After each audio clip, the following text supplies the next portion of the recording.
3 essential steps that will actually grow your business. Hello, my name's Anna LaGrange and I am one half of Baba Business, the Birth and Baby Business Academy. And my name's Liz Stanford, and I am the other half of BABA, the Birth and Baby Business Academy, the community membership for birth and baby business owners. So 3 essential steps which we have identified as being the way to grow your business. So we've been working on this week, haven't we? We've been really deep diving into it, and it's been so interesting. So the first thing, Anna, do you want to start? Yeah, well, I was just going to give a little bit of background and say that the reason that we kind of got into this is we were looking specifically at our members who have been in the Birth and Baby Business Academy who have made the biggest strides. The ones who have made, that are meeting their goals, that are doubling their client numbers, increasing their income, all that kind of stuff. And we were like, there's got to be some key things that, obviously the stuff that we teach, but we wanted to get even more specific about it. Which things have they prioritized? What have they been doing? And then we figured out that there are 3 things that they are doing that are making this difference. And the first one is they are really taking an honest look at their business, an honest review of where they're at. And we sort of make this a bit easier for our members in the fact that we've got our serious, we always laugh at that because we always talk about how we're fun, and then we've got our content very is serious. It's because we want you to be serious business owners. That's where it comes from. So we've got our kind of content framework. So we already guide people by saying these are the areas of your business that you need to be working on, all of them.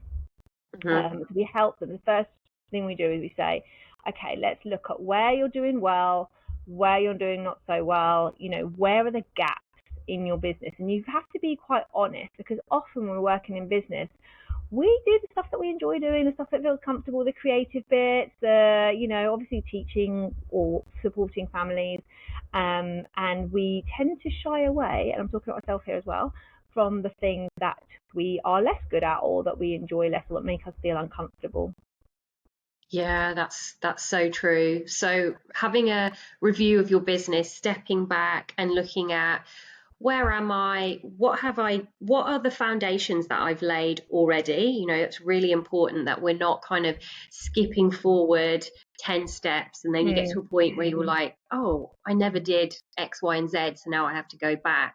Really reviewing where you're at as you go is really important and really useful, because you spot those gaps quite easily, and it makes such a difference to where you're at that point. It makes it clearer. It's like, right, this is where I am, this is what I've done, and then you can see this is what I need to do to move forward. And the next stage is really thinking about prioritizing, like what are the most important things in your gaps, let's say, that you need to put first to help you to move forward. And that prioritization is going to be really key in creating the success that you want. And we found that is something that our members do, and with our help as well. So it's like, it's asking us, asking us to help them prioritize, or we're not telling them what to do, we're coaching them over it and helping them to understand what's the next step in their business and how can they move forward. And again, that's where the serious content can really come in, with the how-tos, and just kind of cut out that period where you've got to do something but you don't know how to do it, or you don't really understand the jargon, or it's a bit technical or something, and that's where we can help. Yeah, I would say the most common area where people feel they're doing all the things, but they're actually missing a big gap. And it's also one of the things that you have to spend a lot of time on, is the marketing side of things. And we know that a lot of people will spend a lot of time on social media creating posts, creating reels, or trying to put like a lot of time and effort into creating value posts, worrying about that, but just really focusing on social media. But we also know, having done this, built businesses, different types of businesses ourselves, that if you've got an in-person business, you need to be doing a lot of in-person networking. And I would say almost every single member that has joined our membership over the years is not doing this enough.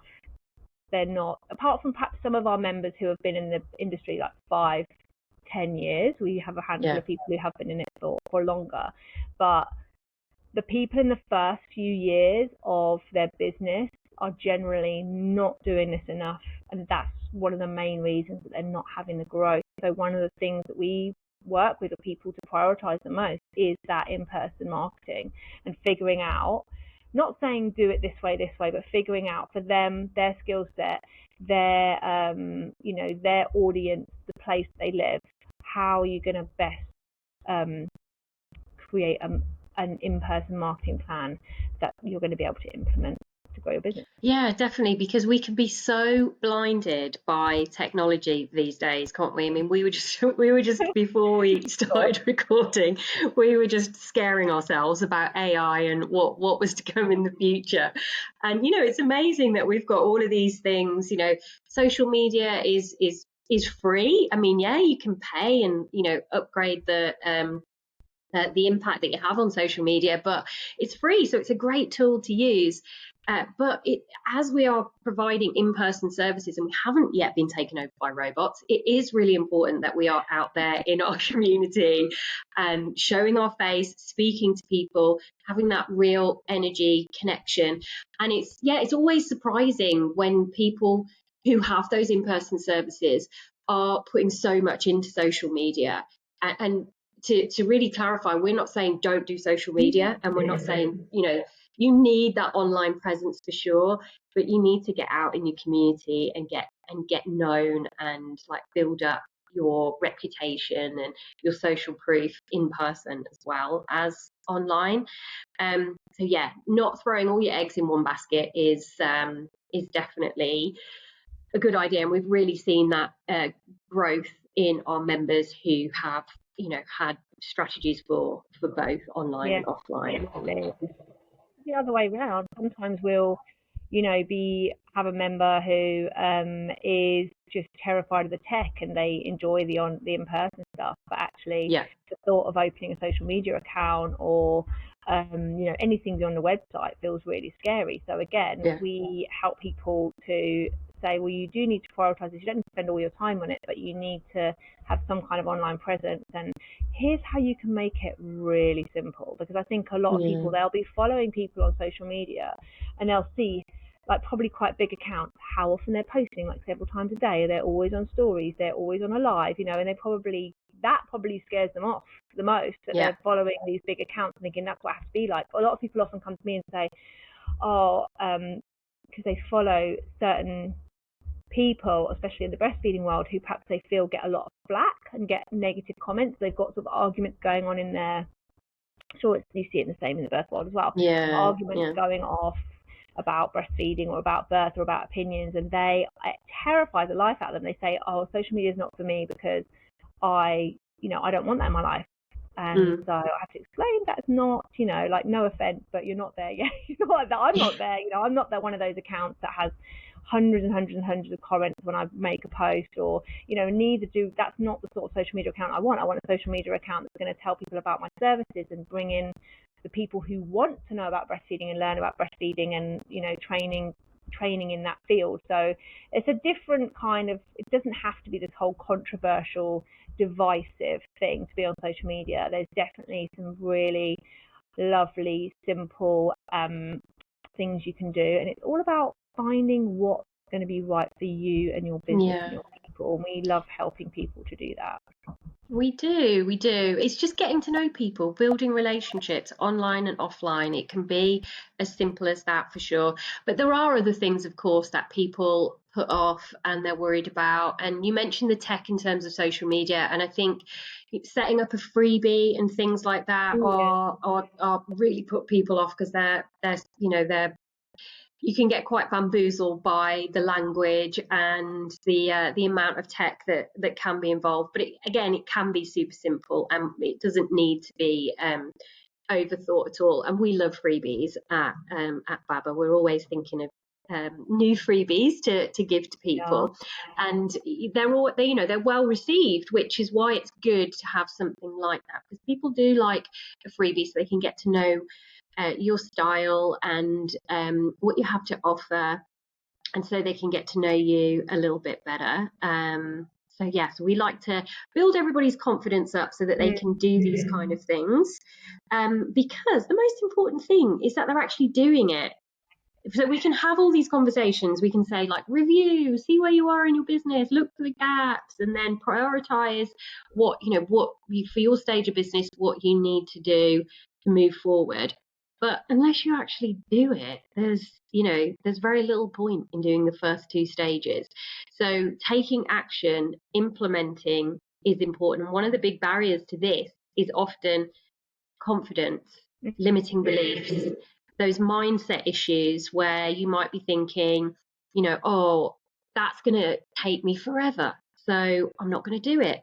Or, or if I'm going to, let's say it's something about going live or getting more visible, oh, I'm not going to do that because what will people think? And all these kind of things come up for us. And the only thing you can do is move through those feelings or reduce the impact that that limiting belief has on you. And something that we do in BABA, in the membership, is we have an EFT session every month, which is emotional freedom technique. And we're essentially working on these blocks or these limiting beliefs and helping to reduce them so that we can move forward and that we can do the things that we know we need to do that are going to move our business forward, without feeling so icky. And the other thing that helps with this, and I think you'll agree, is community. Yeah, it really does. Because if you see other people doing something that they were struggling with or that was new to them, and then you see them actually going out and giving it. We've seen this with so many of our members where they really, really stepped out of their comfort zone. Yeah. When I'm thinking about the visibility challenge we did, and just the amount that people are showing up, sharing what they do and making it into like a habit, like a habitual thing that they do that, whereas before it was just a kind of afterthought, or I need to share something on social media or whatever it is. So yeah, we've really seen people, and it's through implementation, it's through the learning, but then the implementing, and it can be, it's such a normal thing, isn't it, in the birth and baby world, for people to think, okay, well, I've got a bit of space now, I'm going to go and learn something else or do another course, or the answer to my business problems is that I'm not qualified enough, I need to go and get some more qualifications or offer another service. And actually the best place to spend your time is learning this business side of things, so that you can, whatever you are offering, not saying you shouldn't increase your offerings, it's a great thing to do, but first let's figure out how to fill your classes, how to work with families, how to market and then make sales, so that that's ticking along nicely, and then you can add more services to your repertoire. Absolutely, definitely. So they are our 3 essential steps to help you grow your business. And like Anna said at the beginning, it's something that we help you work on in the membership, and it's something that we've seen our members who have had like the greatest success do themselves. So we know that these are steps that really count and are super important. And if you would like to have that kind of support, that kind of community, that kind of connection, learn from us and get our support, then you can join the BABA membership, the Birth and Baby Business Academy. We would love to have you. So we'll put a link with all the information below, and you can sign up whenever you like. Yep, you can. You can sign up for a month or a year. It's £25 a month or £250 for the year. And if you sign up for the year, you will get a free ticket to our in-person live event, BABA Live, which is at the end of February. So that is just a juicy little bonus there that I just had to get in before the end of the podcast episode, because we are getting very excited about that event now, because it's getting closer and we're kind of planning all the details. And we can't wait to spend the day with birth and baby businesses, looking at their business and helping it to grow and prosper. Definitely. Brilliant. All right, See you next week then. Bye.